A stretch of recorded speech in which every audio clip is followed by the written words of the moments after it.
Hello everyone, welcome back to this series. In this series, let's talk about the idea of caching that Deno has built-in feature. If you remember Deno3.js file, this file imports denote function, denote function, and also it imports bench example.ts file. It imports from the standard library and then we console log denote. Okay, so let's do run and then we'll run deno3.js file, say deno3.js. You see it's going to download this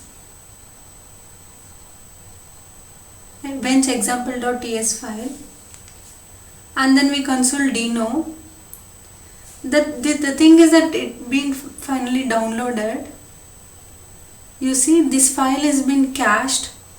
The dependencies of this example.ts file is already in the previous video I have shown you. The dependencies have been already downloaded and it's stored in this directory, following directory. So it's being cached. As and when it downloads a file, what it does is that first it converts from TypeScript to JavaScript file and then it's sent to the V8 engine since it's a TypeScript file. So this thing that we just downloaded, where does it live now?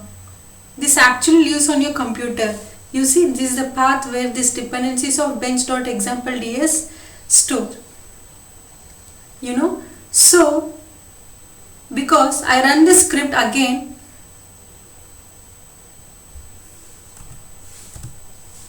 you will see the output, how faster it is. Let me show you another example.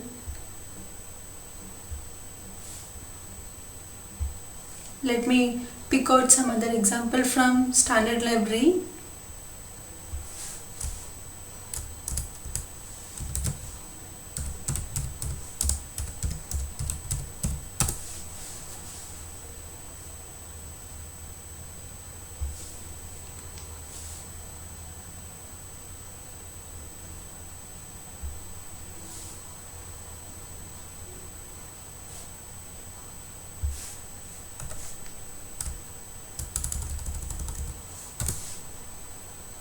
Head over to standard library. Let me pick out some example. I'll get into the testing API. I'll choose this one. What I'll do is I'll just copy this URL and I'm going to import over here. Just say import and paste this over here. Save and run this command. You see all the dependencies are getting downloaded. So it is going to download this file from bench.test.ts and then compile. Since this is a TypeScript file, the thing that we just downloaded, it resides locally in the machine in our computer.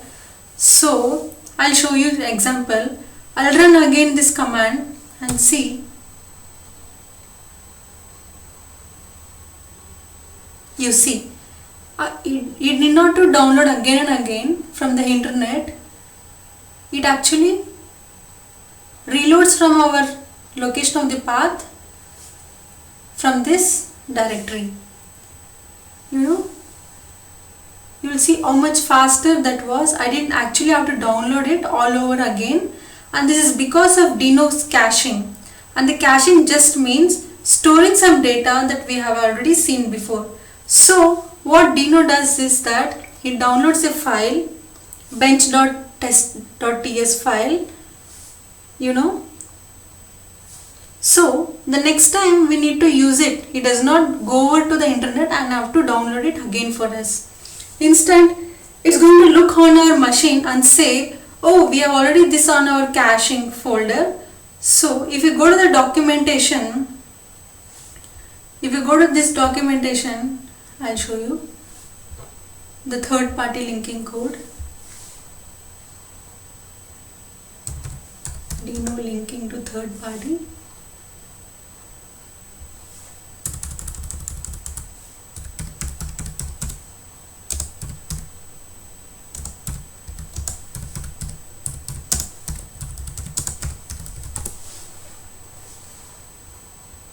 If you head over to this manual, you'll see here, if you scroll down,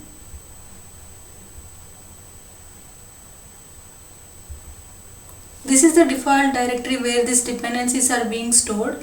If you are on the Linux machine, you will see your dependencies are being stored into this directory. On Windows over here, and for Mac's home directory, So now if you follow along during the installation of Dino, you know that where this files are being stored in the Dino directory environment, but you can see them depending on your operating system. In my case, it's on Windows. Okay, you can set them, you can customize them by using this Dino directory. If not specified while you are installing this software on your machine, you can use this command and you can set them actually.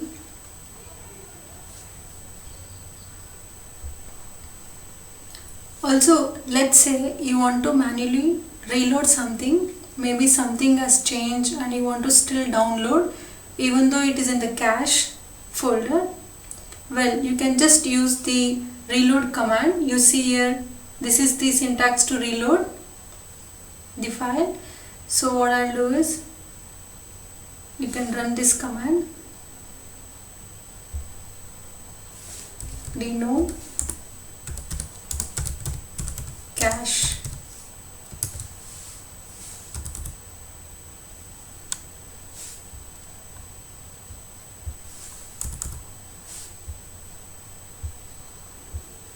-- reload, then the file name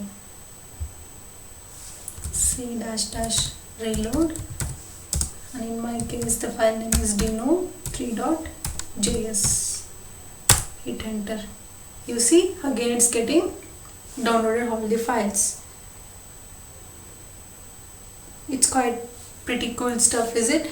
Because now this code is going to work. Let's say I am offline, maybe I am on train or airplane. In this case, my code, as long as it is cached, does not need an internet connection. Whenever I want, I wish, I can play around with my code. And because these files are in my cached folder, it's going to work without an internet connection, which is really cool to think about that. The key to remember is that Dino caches are packages in the Dino directory. As I told, we can set in the Dino environment directory. We're going to talk about this later in the next series, but this is something that you can set yourself when you install Dino. As I told you earlier, you can customize it on your own to whichever directory that you want to store these dependencies. This is set automatically for you during the installation of the Dino, and we saw that in our installation video, which I have explained you previously. But there are ways that we can actually change this and actually have a Dino caches file wherever you want. Again, we'll talk about that shortly in a while. But for now, let's take a break and let's explore some more in the next video. Thank you guys. Thanks for watching. See you in the next video.